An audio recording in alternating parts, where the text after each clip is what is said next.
Time for some history, dog.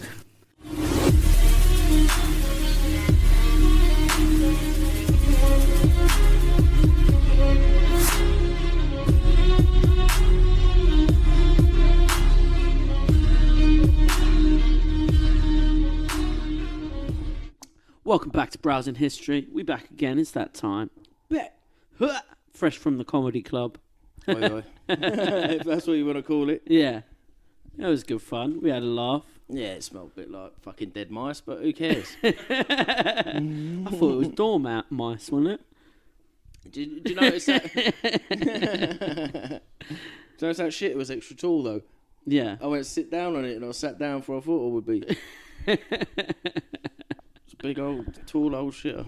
It was a big old, tall old shitter. I actually, probably did one of the grossest things ever in that toilet. I had a whack now. I dropped my phone into the sanitary bin. Oh, no. Yeah, bro, you're looking at my phone right now. You're touching it. Bro, it got scrubbed after that. And there was something stuck to it when I pulled it out. No. Yeah. The sticky side or the sticky side? The sticky side. Fucking hell. Yeah. It scared the shit out of me, though, bro. You got lucky there. Yeah, innit? Absolutely. I almost caught super AIDS, bro. Yeah, imagine the bears that you would have attracted. Yeah. It would have been fucked, bro. Yeah, this week, what we're looking at? We're looking at clowns, bro. Clowning. We're looking at clowns. Do you know Insane Joseph... clown posse. Yeah, the history of the insane clown posse. How to be a juggalo. Face makeup don't come up on facial recognition cameras. I know, it's fucking mental, isn't it? So Isn't that the apocalypse? Have to be juggalos in the apocalypse. That's going to be cool. It's going to be like a juggalo gang. Yeah, Juggalo Mad Max. Yeah. That kind of fits. Yeah, I'm fucking up for it, bruv. I'm well down for it. So do you know who Joseph Grimaldi is, bruv? Kind of. I've heard the name. Yeah? Big old clown. Yeah, big old clowning around. Makeup. Big pants. He's like the OG. godfather of clowns. Yeah? He's like I can't argue if he's English and British or if he's Italian, because Grimaldi, his family was Italian, but he was born and bred London, England, and he's like the reason clowns look like it. Oh, okay. He's the dude who put on the makeup, put on the baggy clothes. Before that, clowns were, in theatre and pantomime, clowns were country bumpkins. Yeah. And they'd wear rags and peasant clothes. Yeah. Like straw hats. And they'd come in doing dumb shit like, oh, well, I don't know what I'm doing. But then he made them, no, these guys are fucking freaks. Typical city folk. Yeah. Cracking jokes on us. So we're going to look at Joseph Grimaldi. I thought it'd be a fun one. We like clowning around. He's a big time clowning around guy. We did have a pretty good clown episode before as well. Jester episode. The pre-clown. What I mean? We're looking at our date in history. This week, we got the 27th of June, 1828. Nice. Our favourite century as well, bro. We can't even be fucking around. Good. We love the 1800s. Got a list of cool shit that goes down. Yeah? In his lifetime. Oh, there you go, bro. Well, he was born 1778 to 1837, so a lot of shit happened, bro. Yeah. He went from the musket to the revolver. Yeah, shit. Innit? He didn't Pretty even... good life. He could have had sucked on some nitrous gas from Samuel Colt. He was doing nitrous, doing loons with Colty, boy. Wrong country, but they could have been doing loons. You know what I mean? He had to come over for the. He did have to come over for the patent. Money, wasn't he? Yeah, for the patent, because a European patent was stronger than an American patent back then. So yeah, maybe they did do some whippets in the car park together. Talking of, go on, old Colty. Yeah. Guess whose birthday it is? Go on. Paul Mauser. Oh, is it Paul Mauser's birthday? The OG German weapon manufacturer. No way, that's a slick-looking gun as well. Yeah, looks like Han Solo's fucking blaster, doesn't it? I think he had some machine guns as well, early machine guns. Did he? 1838 he was born. What other ones you got for me? 1430 is the only one earlier than Mauser. Go on. Henry Holland is the third Duke of Exeter. Oh. War of the Roses times. Oh, shit. He married Richard of York's 8-year-old daughter. Oh. So not so cool. No, not so cool at all. But even though he had Richard of York's 8-year-old daughter, go on, he was still loyal to Henry VI. Okay. And he wasn't a bad leader. Battle of Wakefield and the second Battle of St Albans. And he fucked him up in that? Got a W, yeah. Yeah, a couple of W's. Still fucking children, though. So, like... I don't know if he fucked her. Like, that's not... Yeah, all right. Sometimes you just got to marry an 8-year-old, do you know what I mean? It just comes up.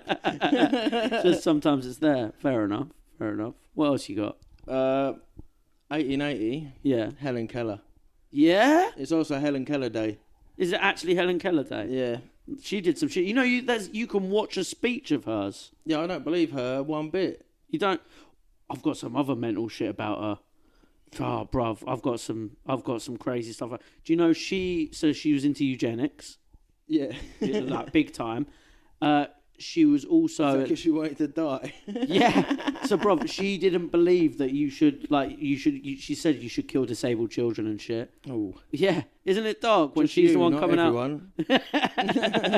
But isn't that dark? Like, she's the queen of them and she's coming out like, yeah just kill us. Yeah. She was a fucking... I think it was a psyop. Yeah. You don't think it's real? I don't think it's real at all. How are you going to learn anything? How are you giving speeches? Blind, deaf, dumb. Where'd you start? You can't even hit her with the mask. Have you seen that movie with Cher? Yeah. With the ugly dude and he starts handing the blind chick rocks like, blue is cold. Yeah. Yeah, you can't even do that with her because she can't exactly. hit. Yeah, so you're just lobbing rocks at her. You're just stoning her. Fuck Helen Keller. All right, that's official from Browsing History. Fuck Helen Keller. Helen Keller Day is lame. Yeah. And Helen Keller is also a psyop. It's complete psyop, not real. 1929. Go on. It's the most intimidating wrestler name I've ever heard. Go on. Dick Bruiser. Oh! You don't want a pummeling from William Fritz Alphys, bruv. Low blows from Dick Bruiser. But he was massive. And yeah, it's big like chavvy. 1950s, so he weren't on the good Soviet gear or anything. He was just a naturally massive Did they have dude. the gear back in the 50s? I don't think so. There might have been saying like, eat antler velvet. Red velvet and shit. Yeah. But he was one of the first well-known heels. Oh, yeah? He was like a 16 times champion. Was he masked up? Did he do like luchador? No, that would have been cool. Yeah, that would have been cool. But do you remember when like wrestling was all divided through states? Yeah. He was champion of loads of them. Oh, Omaha, really? LA, Indianapolis. Damn. Like 13 times Indianapolis and a couple other times Omaha, Multi-state LA. champion out here. And he's tag team champion as well with Crusher Lazowski. I wonder if back then was it as staged as it is now? I think it was less staged. No, yeah, because you just had to be the biggest dude. Yeah. Because like back when it was a travelling showman thing, people from the crowd would jump in. Yeah, and it was just all in awe and that. Like you just wanted the big chavies. And it was still like catch as catch can. Yeah. Proper wrestling. Before Vince came in and fucked. Like literally, that's what happened. Vince came in and bought them all. Yeah. Yeah, exactly. Yeah, because that was all the drama, wasn't it? Vince McMahon had like unified them all. And it's like, no, we do it state by state, and he's like, how am I meant to get Stone Cold out if it's state by state? Only Texas sees Stone Cold. That's not fair. But Dick Bruiser was he played 4 seasons for the Green Bay Packers as well. He was a real Dick Bruiser, wasn't he, bro? He's unit, bro. He bruised loads of dicks. Talking about funny names. Go on. Vera Wang. Is it Vera Wang's birthday? She's some fashion hoe, right? Yeah, she wanted to be a figure skater. Did she? But she didn't. She couldn't cut the jib.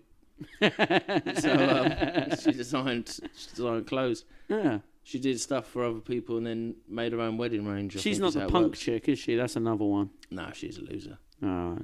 But I see her wedding dresses at Churchill's stately home, yeah. Ah. For some reason. I don't know how it's related, but they had all the dresses there. Right. What was her name? Wait, Vera Wang did some dresses for Churchill? No. Is there something about Churchill I don't know? No, not even Vera Wang. Vivian Westwood, who punk chick.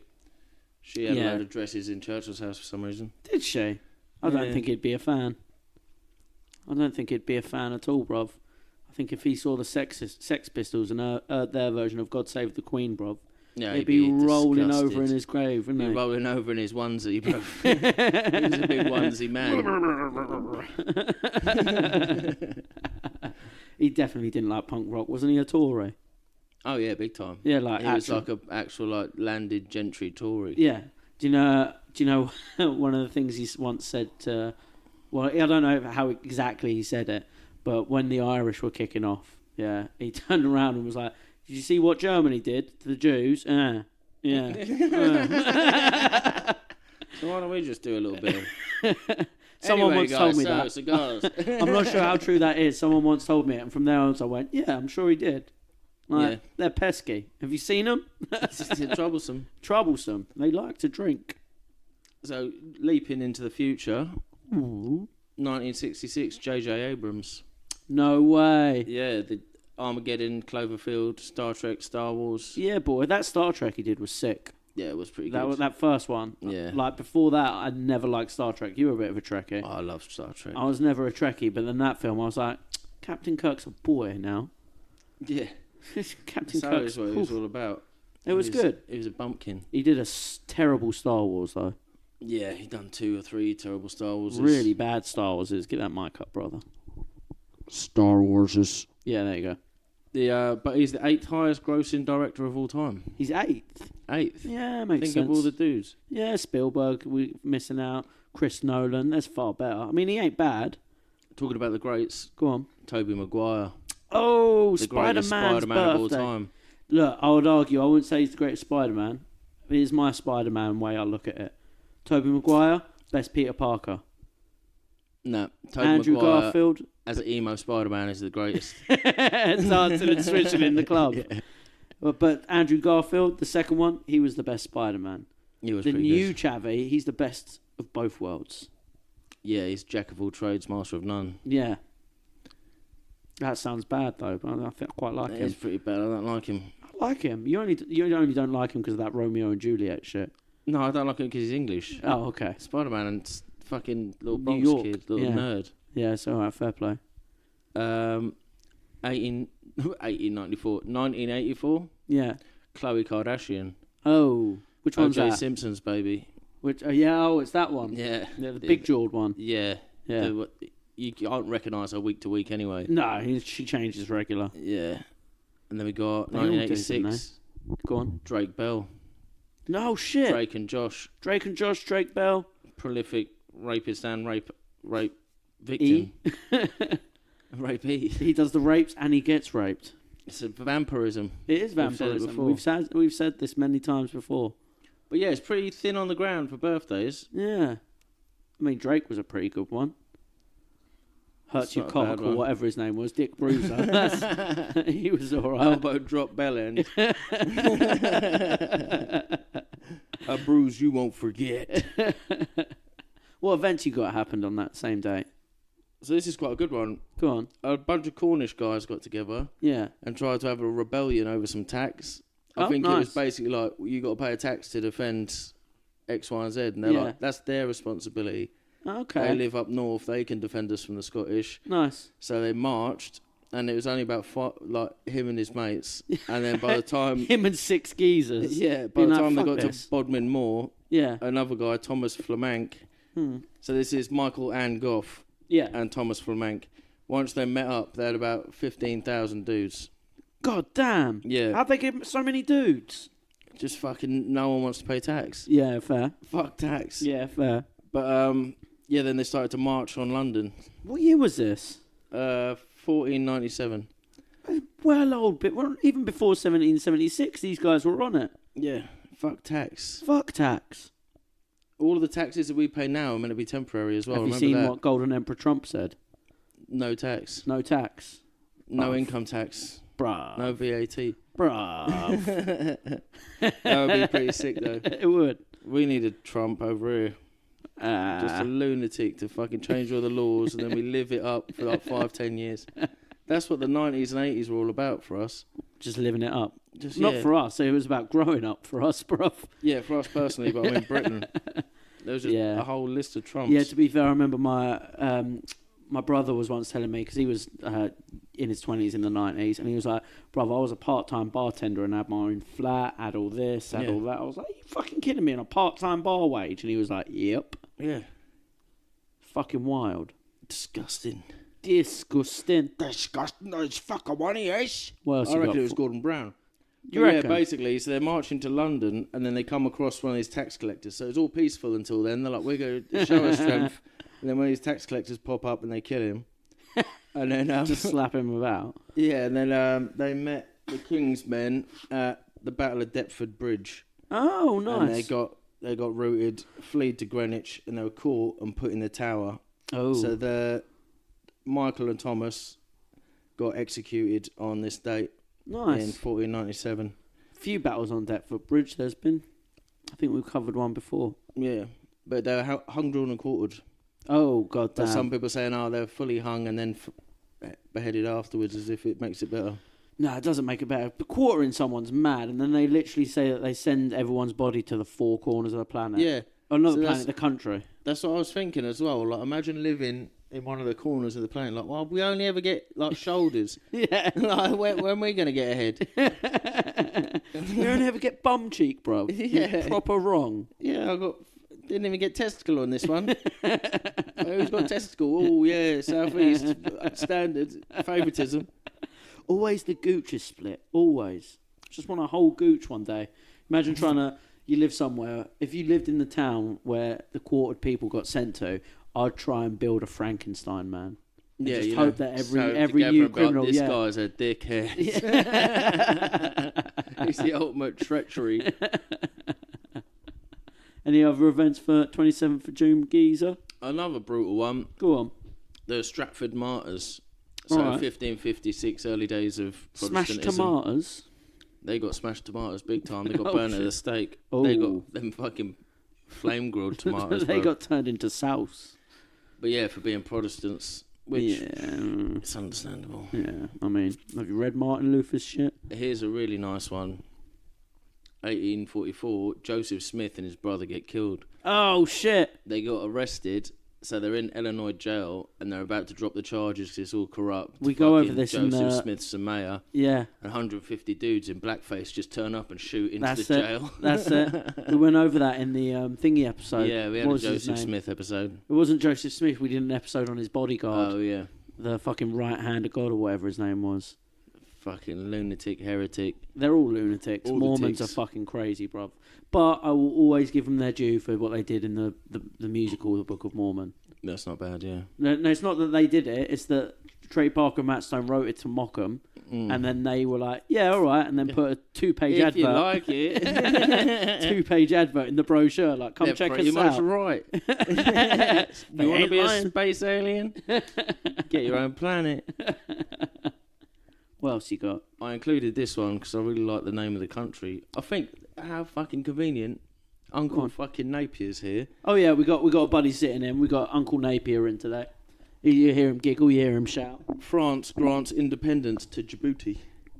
Do you know the longest river in Djibouti? Ooh, wackadoodoo. Top tier country, but yeah, it's their Independence Day today. Go on, wackadoodoo. Big up Djibouti. Oh, Djibouti, sorry. Get a little fucking in a tube float going down there with wackadoodoo, boy. And talking of our economic future that we've had as 30-year-olds. Yeah. Tony Blair resigned and succeeded by Gordon Brown. 2007. Also, that made me realise our other homies on our mates podcast, all the stuff, some of the things, shout out. They're Scottish. Yeah. What's their surname? Djibouti, I don't know. Brown. They're in the same clan as that one-eyed fucking treacherous swamp monster. Fuck. He sold all the gold. Did he sell all the gold? He sold loads of gold. He ruined us more than Margaret Thatcher. Treacherous one-eyed monster, wasn't he, bruv? That's what they do, though. They have like a face man like Tony Blair, and then they have a bozo that fucking ruins everything. Yeah. It's also Commemoration Day for the victims of communism in the Czech Republic. Is it really? Just in the Czech? They got to have a whole national... You got to have a... Look, they give Pride a whole month. Yeah, and they don't even give commie deaths a whole month. When there was definitely who's in control, doesn't it? Who won the Second World War? Commies. But I'm saying there's probably a lot more commies, a lot more people executed under communism than there was gay people executed for loving dick. Yep. 100%. Apart from the gays that were killed by communists. Because then we get them too in the dead of communists. But the main point is we don't have commemoration days for victims of capitalism, do we? No, we need that too, don't we? Well, I guess that's also like fucking unions and like May Day and stuff like that, I guess. Yeah, I guess. And also capitalism's fucking awesome, so suck a dick. It's better than communism. I mean, look, it's the best way to have individual freedoms as a person. As long as you're good at stuff, you ain't no Helen Keller. Yeah. It's a National PTSD Awareness Day. Oh. Yeah. Oh, okay. Get down! Get down! Get down! They're coming in hard! Stay aware. Set off some fireworks later out of respect. Run around town with a BB gun. I always wonder, whose job is it to tell refugees about bonfire night? Oh, shit. You guys need to chill the fuck out. They're just having fun. They're just out there having a good time. Do you reckon it kicks off at the internment camps? Oh, big time. On fireworks Only night. for like 10, 15 minutes, and then they realise, like, why is it whistling like that? Isn't it beautiful? So, you said you got some events that happened during Joseph Grimaldi's life. So, set the scene for us. What type of world is our clowning around man living in? So, Joe, 1779. Yeah. So that's like, he's like a year about, after his birth. Yeah. loving tits. Yeah, absolutely loves tits. American Revolutionary Wars all over the place, isn't it? Oi, oi. We got Captain James Cook gets killed on Sandwich Island. Oh. Does he get made into a sandwich? Oh, I don't know. Can't remember who it is that got cannibalised. I think it's him. We did the Captain James Cook episode, didn't he? I remember his death now. A bunch of natives stole some of his science equipment. Oh, yeah. And he rocked up like, what the fuck? Give me my shit back. He had a big lighter like, you're scared of my power. And they chased him back to his ship and beat him to death in the shore. Oh, yeah, he just got bludgeoned. Yeah. Boring death. Yeah. So Charles III of Spain declares war on Britain. Oh, rude. Louis XVI of France also declares war on Britain. Rude. So that's classic. Haters, bro. You know what I mean? Hate to see G succeed. Do you know what I mean? We're just out here, empiring, being the most dominant country to ever live in history, and probably one of the best to do it. Yeah. But then we get the Great Siege of Gibraltar. Oh, okay. So it's I think it's just Spanish attacking Gibraltar where the British are. But it's the longest sustained siege endured by the British military. Ooh. Do you know what I mean? That's toughness, mate. That is, mate. You can't teach that in Spain. You can't teach. Not when they're fucking beach and flip-flops, fucking tapas. You can't hold a siege just eating tapas. Bunch of beach boys, boy. Tiny fucking meals. How you don't even know what winter means. Who else you got for us? So 1828, just to show like how different the world is by then. France, Spain calmed down. Okay, chill out. London Zoo's opened. Oh. UK's oldest zoo. Yes. The Russo-Turk wars are going on. Okay. The liberal wars are going on in Portugal. Oh, goddamn purple head wars and everything. Yeah, damn liberals. It's kicking off again, though. Cisplatin, I think that's how you say it. Cisplatin War. And like Brazil is like an empire at this point. Okay. And Argentina's called something else. It's not Argentina. But they recognise... It's called Britain, boy. They recognise Uruguay. Who? Uruguay. No, you're gay. But yeah, by 1828, they recognise them and it ends that war. Okay. Andrew Jackson's elected president. Who? He's a cool one. This is another word I can't say. Anyos Yediki. What's that? He makes the first electric motor. Oh, go on, boy. I think we joked about this a couple of episodes ago. Did they kill him? He was just humping. It's just like, look at this magnet. Wait a minute, what am I doing? Wow. We probably spoke about him in the Tesla episode, no doubt. No, we kind of pretended that Tesla did everything. Oh, did we? I hope so. Fair enough. Saigo Takamori, that's from a May I restoration episode. Yeah, it is. I was about to say, I know so that think name. about that. London Zoo's open, and this chavvy's still running around sword fighting. Yeah, Saigo was the man, though. Saigo was the dude who hid in the mountains, then came. Yeah. He fought for the Emperor, and then lost, and then was like, hey, how about fuck the Emperor? Yeah. No, he won, when he fought for the Emperor. I can't remember. He just loved it. He just loved he the was scrap. just samurai through and through. Yeah, he just always wanted a scrap. But yeah, he was like one of the main three guys, wasn't he? Yeah, he was. He was born this year. Nice. Like he's a baby, little baby samurai. Yeah, it's not Getting even a his thought as forehead well. shaved for the first time. Getting his tiny little sword put by his side. Little baby sword, little openers. Leo Tolstoy is born. Nice. And Milton Wright. Go on. Is a bishop. All right. But he's the father of the Wright brothers. Oh shit. He's born, so we're only one generation away from sustained flight. Nice. And Franz and this geezer's Schubert, just running around with makeup on during all that time. Yeah, wigs, puff, powder makeup. People's fucking doing wild shit, and this dude's wearing makeup. Fucking hell, Grimaldi. And Franz Schubert has just died. One of the great composers. Oh, okay. Ave Maria. No. Oh, you don't know Ave Maria? The one he sings in Batman. Ave Maria. Oh, it's that. Okay. Listen to me. Yeah. I know which one. Yeah. All right on. Yeah, so he's just died. So it's like the end of shit. Like, and he's like inspired by the greats. Well, yeah. So like, he's one of the last greats, I'd say. Yeah, because Grimaldi's career was pretty much like the end of Georgian theatre into like the Victorian era. Yeah. That's it. That's where we're at. That's where we're at. So we're getting Victorian in this bitch. Ooh, we're going from powdered wigs to empiring. Let's talk about Schubert and Mozart, both Austrian. Yeah, they still about? Their composers are much better than their painters. You know what I mean? Yeah, they're definitely. Their painters weren't meant to be that great. You know what I mean? But the problem with their painters is they kept having time travellers coming back trying to fuck with them their whole life. True. This was a theory we came up with the other week. Like, that's definitely what made Hitler evil. Just plenty of time travellers. Why do these fucking Jews keep turning up trying to take me out since I'm a kid? I hate these guys. 1778. Joseph Grimaldi is born on December 18th in London, England. He's the son of an Italian dancer, pantomimist. Oh, it's doomed. Joseph Giuseppe Grimaldi. Joseph Giuseppe, though, had changed his name to John. Right? The reason being, because his grandfather was also called John. So the great-grandfather of Grimaldi, the original John Baptiste Grimaldi, he was also an entertainer. He came from Italy, fresh over to London, started clowning around, fucking around. He's behind you! All of that in the pantomime. Oh, shit. Imagine being the first one to drop one of them. That must have been must have been raws. That is pretty much who Grimaldi is, bruv. Like, serious. We'll get into it. But his great-grandfather, he came over and he started doing entertaining, all of that shit. And then his son, he was also a dentist. But he ended up doing so well in theatre, but by the time his son, so Grimaldi's grandfather, started working, he only worked as an entertainer.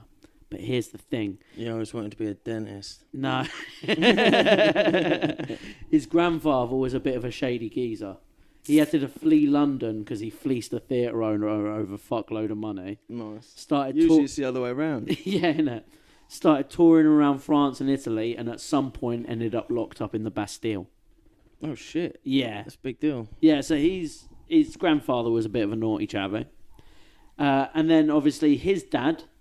Joseph Giuseppe Grimaldi. His dad was a bit of a Weinstein in the British theatre industry.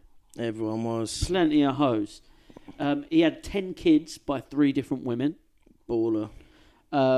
Fucked a lot of backup dancers. Saying he's a baller, Grimaldi's mum was only 14. He was Kelly baller. He was... He believed he could fly. He was 60 and she was 14. That's not too bad. 16. 60. Oh. 6-0 fucking 1-4, bruv. But once you get so old, young chicks are just young chicks. Surely. 14, 18, what's the difference? You know what I mean? In his time, in the way he perceives time, it's not that long. Yeah, that's it. You know what I mean? So... I was a dentist when I was 14, Gil. I was already earning enough keep to rip off merchants. He ends up having another son with that same chick. I think Rebecca was her name. And after getting 2 sons off the same chick, for some reason he went, yeah, fuck my actual wife. I'm moving in with this Rebecca chick. She's giving me 2 sons and I'm going to start an acting fucking stable. Nice. So he was like, that's it. I'm going full in on these boys. He sent Grimaldi to like a private school for children whose parents were like artists and performers. So instead of learning maths and English and shit, which apparently he was quite shit at, he learned like acrobats, sword fighting, being a little clown man. He went to clown college from start up. That's pretty gangster. Isn't it? Just living that clown life. Yeah, just to college, bruv. He went to the Bards Guild. Oh, yeah. From day one, bruv. April 16th, 1781, he performed his first ever, what his father describes as his tumble. So 1781, this kid was only born in 1778. 1781, Grimaldi is on stage as a 3-year-old doing a tumble. Like Bruce Lee. Doing a tumble, bruv. He was getting thrown about at 3 on stage. Nice. Yeah, doing jackass stunts at 3. That Michael dude from the Cornish Rebellion, they said he was always pratting. Oh, really? Yeah, said, pratfalls and stuff like that. That's why he was so popular, and like he was just like a funny Slapstick dude. Yeah. Everyone's like, we'll follow you. You take us to London. But it's wild. You're taking your 3-year-olds on stage and making them do jackass stunts. Essentially. 4 pantomime fans. They grew up fast back then. Married by 14. When he was 6, Giuseppe fell through a trapdoor and broke his collarbone because no one had cut eye holes in his mask. Oh, shit. Can't see shit out this thing. He got straight up Django'd, bruv. 1788, he had a bunch of like performance, small pantomime roles. And in 1788 is probably one of the worst accidents he suffered as a kid. His dad used to bring him out on stage dressed as a monkey on a chain. Oh, nice. And one performance, he decided to swing Grimaldi above his head. Yo. Like full-on helicopter a child. And it is said in the performance that he swung this child with the utmost velocity. Oh, dear. The chain snaps. Shit chain. Chain snaps and the child lands in the opera stand amongst all the band shit. So that fucked him up. But at least he didn't get choked, do you know what I mean? Yeah. Soft landing on a big drum and that, and there's like a dramatic... Maybe that was the first... Yeah, he started the first... Chain snapping. Same year, his father also happened to die. Oh. Here's the thing, his dad was a bit of a weirdo. Yeah. Booted in like, why fucking spinning kids backstage? Well, his dad sort of knew he was coming towards the end of his life. Like, he was sick. Back then, all you got to do is get a fucking diarrhea and you know that you're dying. Yeah, true. Apparently, when he was starting to get close to death, one of the things his dad used to do around the house was pretend he died just to see everyone's reaction. I did that with my dog. Just lay on the floor like, what would she do? She ain't going to eat Except me. this guy did it without Instagram and to his children, his human children. He also paid his daughter £5, like put it in his will. His daughter will get £5 upon his death if she decapitates him. Whoa. Because he was that paranoid about not actually dying when he dies. Oh. But then stop faking your death, dickhead. Yeah, that's it. What if you fake your death and get decapitated? Yeah, he just wants to check if she's going to go through with it. Well, she ended up paying a doctor to do it for her. Nice, I'll give you £2, £3, we're all up. We're all quids in. We're all up, boy. But here's the problem. Now he's 9 years old and he's the breadwinner of the house, our Joseph Grimaldi. So, I don't know nothing but getting spun. Just spin me by my neck, please. I'm Grimaldi and welcome to Panto, bruv. So, but Drury Lane, which was like this posho theatre at the time, they were really cool with him and his family. They hired his mum as a dancer, and paid him £1 a week to perform, which back then was fucking money. Yeah, I was just thinking £5 must have been serious though. Yeah, bruv. I cut someone's head off for a £5 an hour. His stage performances over the next 2 years didn't garner him sort of the kind of success he'd experienced under his father's management, so they had to move back to the slums, which 1800 slums, probably not fun, bruv. Yeah. Or sorry, early 1719 slums. The role of the big clown, and remember back then clown was just country yokel, was the big clown back then was a dude named Jean-Baptiste Dubois, a French geezer. He was a French acrobat, horseman, singer, and strongman. Nice. Yeah. Triple threat. That's it. And he was meant to add a few comedic tricks, but he was also a fucking prop comic. Oh, dear. But I suppose it wasn't hacky back then. No, it wasn't. And Grimaldi was said to become new this props dude every week. Yeah, yeah. People were inventing shit. Inventing shit every time. Look at this doohickey. Look at this fucking penny farthing.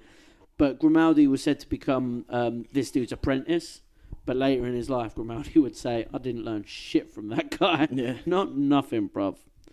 In 1791, the Drury Lane Theatre was demolished. Grimaldi was loaned to the Haymarket Theatre, which is a little bit more low market. Not as fancy as the old Drury Lane. Imagine getting loaned out. Yeah, just like a little fucking clown The theatre doesn't exist. How do you own me? Anyway, go over here. On the same year, he played his first major part since his father's death. He played a dwarf in a play called In Valentine and Orson. 2 years later, 1796, at Sadler's Well, which is another theatre. He played the role of Hagmarad in the Thomas John Dibdin Christmas pantomime. John Dibdin, important chavvy in Grimaldi's life. He's a writer, director. They work together a lot, right? This play, what was it called? Talisman or Harlequin, made happy.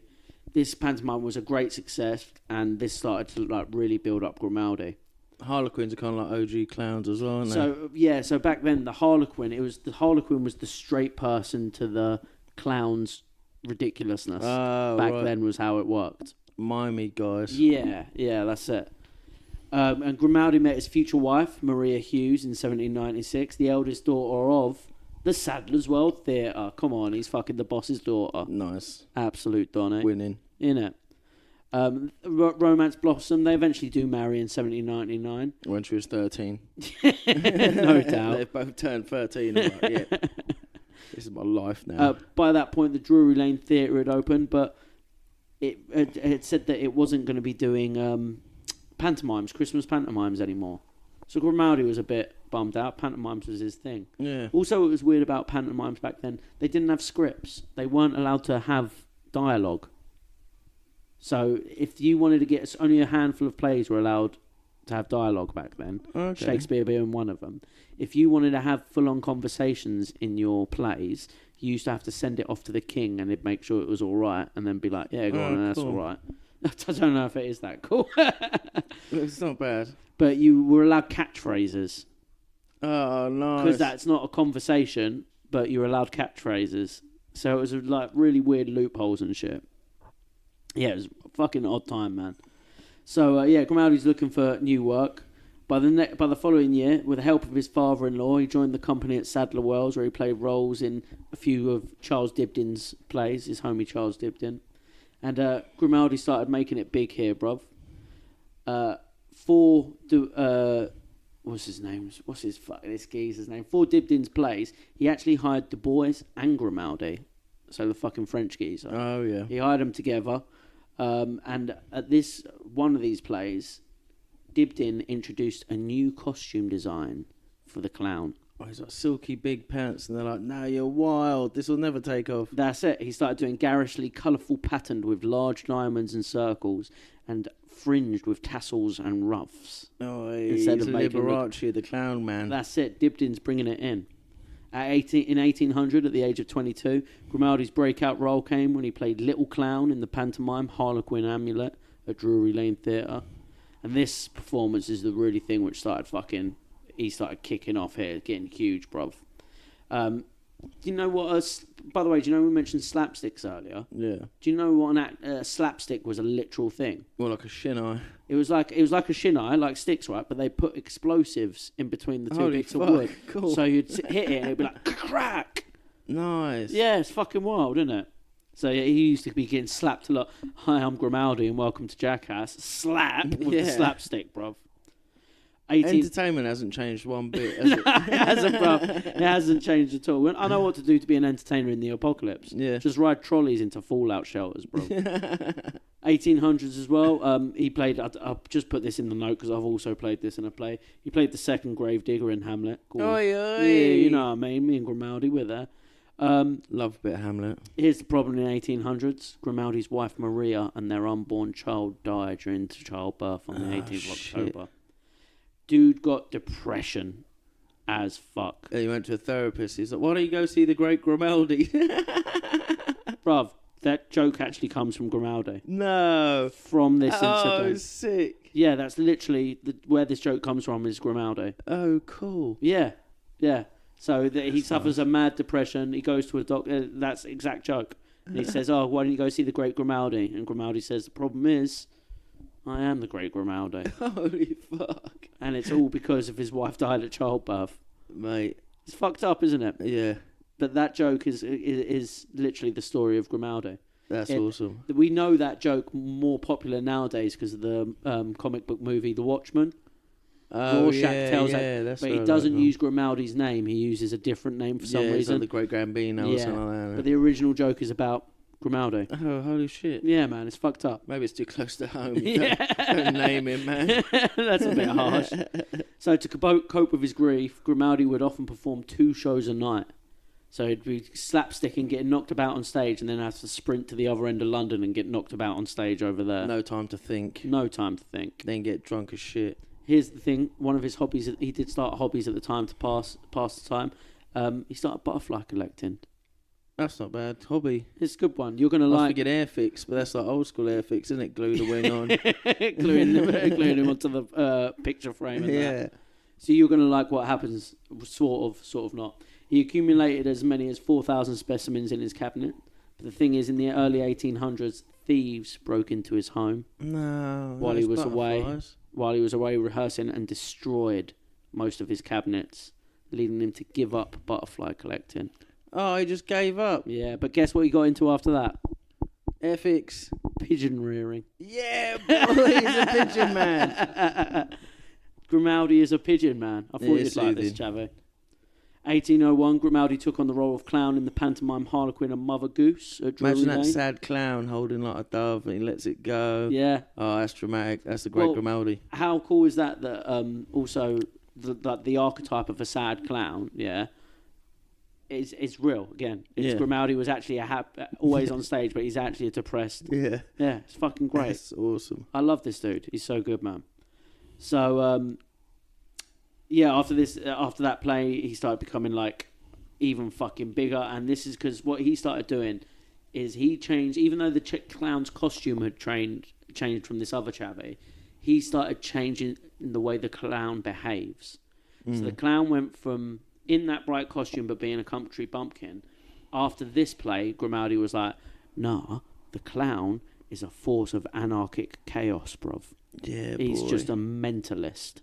Spraying motherfuckers through the flour. Jumping out of tiny whips. That's it, bruv. Riding tiny little motorbikes, everything. Pantomime was a great success. It ran for 33... Christmas pantomime ran for 33 performances. Nice. And it finished a year later in Easter. Fucking look, that's how popular it was, bruv. And after that, Grimaldi became recognised as one of London's leading clowns. And him and Du Bois, the French geezer I mentioned earlier, apparently they had a little clown down. Clown down? Yeah, they had a clown down. You ain't even half as anarchic. Which afterwards, apparently Grimaldi won and Du Bois never performed again. Nice. Yeah, you know when you beat. That's it. Proper fucking done him. After this as well, thought this was worth mentioning, Grimaldi started appearing in provincial theatres around the country. In 1801, he appeared in Rochester, Kent, at the Theatre Royale, which I assume is now the Royal Theatre Rooms. Yeah. The Billabong Club, bruv. Oh, yeah, the Billabong Room. Grimaldi performed at Billabong Club, bruv. Nice. Yeah. Oh, yeah, no, it is, isn't it? It's all connected up That's it. little bit. That's it, bruv. I did some research into it and like trying to find a theatre that was open in Rochester in the 1800s, and it was on Star Hill. So it literally was sick. Yeah, the Royal Theatre. So during he then appeared in another play by Dibdin called The Great Devil. During the run, he accidentally injures himself on stage by shooting himself in the foot. Oh shit! Yeah, his mother's a bit like, fuck, who's gonna look after him? He's fragile. He's got depression, and he's just shot himself in the foot and can't work. So she got one of the dancers from the theatre to get in and look after him. Nice. That's it. He thought sponge bath in there, boy. That's it, boy. And yeah, he ends up marrying this bitch on the 24th of December, Christmas Eve, 1801. She got fully Hawking, bro. Stephen Hawking, boy. This is when his peak career really starts, bro. 19th April 1802, Grimaldi returns to the stage. He takes on a major role in an Easter pantomime, for which he designs the look of his reoccurring clown character, Joey. This is when the first time a clown appeared on stage with a white face paint as a base over his face, neck and chest, before adding red triangles on his cheeks, thick eyebrows, and a large red lips set in a mischievous grin. Nice. And this was the first ever appearance of clown makeup. The real clown. Yeah, that's the scary clown. Yeah, scary clown. Thanks to Grimaldi, and that was the idea of it. He was like, I want it to be unsettling. Yeah. I want it to be a bit freaky because I'm this agent of chaos. Yeah. He was also the first chavvy to Deadpool it, bruv. He started breaking the fourth wall. He started doing mischievous things and then looking at the crowd and being like, shall I? Cool. Yeah, pantomiming it up. Yeah, full on pantomiming it up. Started doing like vulgar faces, acting all whimsical. And for some reason, they used to get him to stuff bare sausages in his mouth. Cool. Yeah, that was one of his tricks. Just stuffing a mouth full of sausages, bruv. 21st November 1802, his wife bears their first son, who he also names Joseph Samuel, who they just end up calling JS. 1806, Grimaldi continued to dominate the stage with performances in pantomimes like Mother Goose, which became his biggest role, Mother Goose. It was fucking huge. It was such a big play, they even sent Mother Goose over to America, but Grimaldi didn't want to go, and it ended up being a massive flop because Grimaldi wasn't in it. Yeah, bruv. Grimaldi fucking hated that role as well. It was said even a lot of people saw it as his greatest role. He found it as his worst role. He absolutely hated it. And when the play ended, he went into depression again. Nice. Yeah, and this is that apparently is when the Grimaldi and Doctor joke came about. Oh, right. Yeah. So after that, by 1812, despite his success, he was close to bankruptcy, as his wife liked to spend that cash. Oh, no. Yeah. Not on top of that, a number of thefts by his accountant, and the cost of maintaining both an idyllic country lifestyle and his son's private education sort of fucked him. Yeah, that's the standard story. Yeah. I was the accountant or the manager, innit? Yeah, that's it. He got fucking... What's the name of that boxing promoter? Don King. He got Don King, bruv, by his own promotion. Well, all of the boxing promoters. The Times noted in 1813, Grimaldi is the most assiduous of all imaginable buffoons, and it is absolutely surprising that any human head or hide can resist the rough trials he volunteers. Serious tumbles from serious heights, innumerable kicks and incessant beatings come on him as matters of common occurrence and leave him every night fresh and free for the next night's flagellation. Dude was literally just jackassing. Yeah, that's what I mean. Like, it started off as like, no, I've got this idea about clowns. We're going to be chaos, anarchy, going to talk to the audience. And they're like, no, we're going to kick the fuck out of you now that you're broke. Stuff sausages into your mouth, you dirty eat bitch. Sausages and get it kicking. After that, he started conducting a bunch of grueling tours to like Scotland, Manchester, Liverpool. He sustained bruising and strains from 2 falls, the second of which left him but briefly unable to walk. Bumped into Dick Bruiser, it sounds like. After that, he and Mary moved to a fancier place. He recovered from his injuries before going on tour with his son in 1819. Around about this time, he fell out with his homie playwright Dibdee, though. Oh, not Dibdee. He was all right. He was dibbling in a load of pies. Made him a few costumes and that, didn't he? What had happened was Grimaldi had been put in charge of like how far actors can go on stage, like as an official position.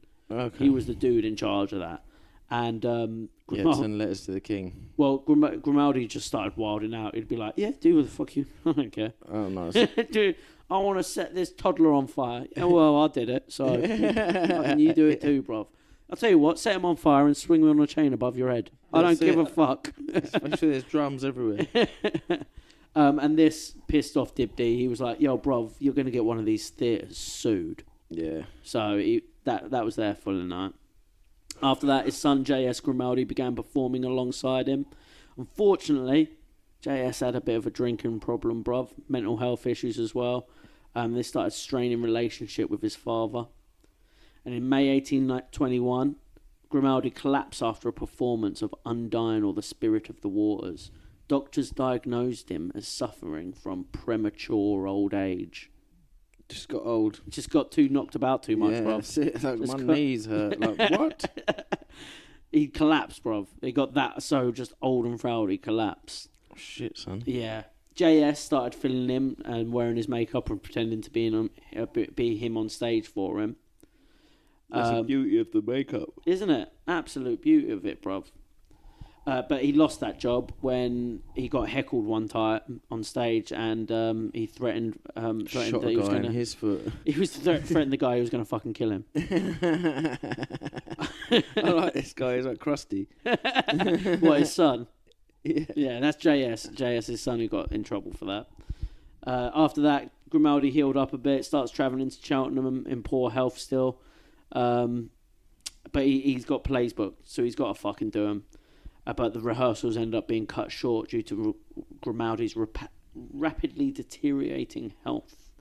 But they still praised his performance because he ended up playing the straight guy, the Harlequin. Oh, nice. Just so that they could keep the play going. Dark side. Yeah. So now I'm allowed to be sad. I've got to sit down now. I'm good at this. 1823, he's 44, and Grimaldi retires from the stage as a result of his ill health.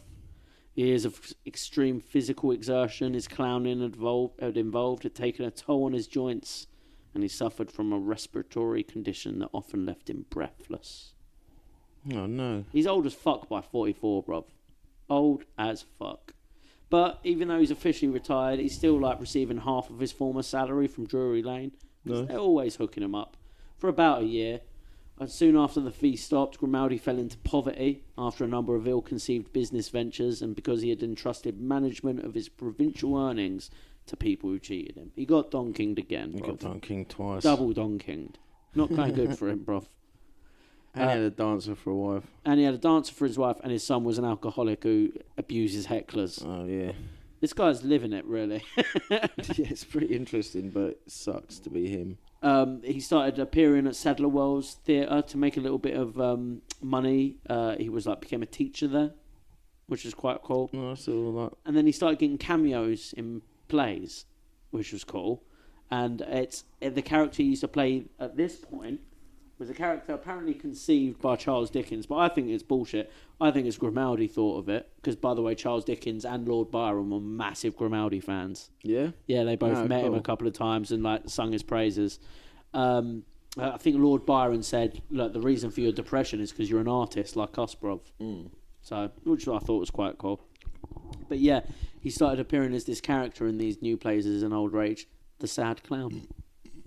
Nice. Yeah, so like I said, I don't think Charles Dickens wrote that. I think it's just Grimaldi being like, bruv, I'm depressed. Have you met him? I'm sad and broken. It's not hard to write that character, dude. One of the jokes he apparently had at this time was, I make you laugh at night, but I'm grim all day. Oh. Yeah. Poor Grimaldi. Yeah. Grimaldi. Yeah, that's it. Shit. Yeah, that's the pun, bruv. 27th of June, 1828, our date in history. Grimaldi gives a farewell performance at Sadler Wells Theatre. His health had deteriorated significantly, making it impossible to continue performing at the same level. And all the crowd was disappointed. He'd managed 6 sausages and was started waving himself off stage. Well, here's his speech he gives. Like vaulting ambition, I have overleaped myself and pay the penalty in advanced old age. It's 4 years since I jumped my last jump, flitched my last oyster, boiled my last sausage, and set him for retirement. Oh, no. I now stand more weary on my legs than I ever did on my head. Oh. Yeah, I thought that was a bar. That's pretty good. Between 1828 and 37, Grimaldi relied on charity benefits to replace his lost income. 1832, his son J.S. Grimaldi turns up at the family home, drunk as fuck. Yeah, boy. He's fresh out of debtor's prison, and he's got a bit of an alcohol problem. So the family move him back in, like, come on, you need to sort your shit out. Problem is, he keeps bringing hoers back to the house. Oh, not in the house, mate. And he keeps bringing the lads back for afters. No, yeah. And they keep having fights at old Grimaldi's house. Oh, he's got to break them up, and he's all fucking... that's it. He's 60 before his time. So his son ends up dying at the age of 30. Oh, shit. And here we go, another trip to the therapist. Another trip to the therapist for Grimaldi. No, he doesn't go to the therapist this time. Him and his wife make a suicide pact. Oh, nice. But they both fuck it up and they end up just giving each other a little stomachache. Oh, no. Yeah, bruv. But then in 1834, his wife does die of a stroke. And after that, Joseph Grimaldi falls himself into alcoholism. became so drunk and like crippled because at this point he's fucked. Yeah. He became a drunk who would be carried to the pub and home by his mates. Yeah, they're not good friends. They're not good mates. No, they're not. But he used to apparently sit in there. He'd get his free food and drink from the pub because they all knew who he was. But he had like a tankard with his name on it. Yeah, no doubt. But he used to sit there and regale them with stories of the theatre, and then someone would fucking carry him home. Nice, not too bad.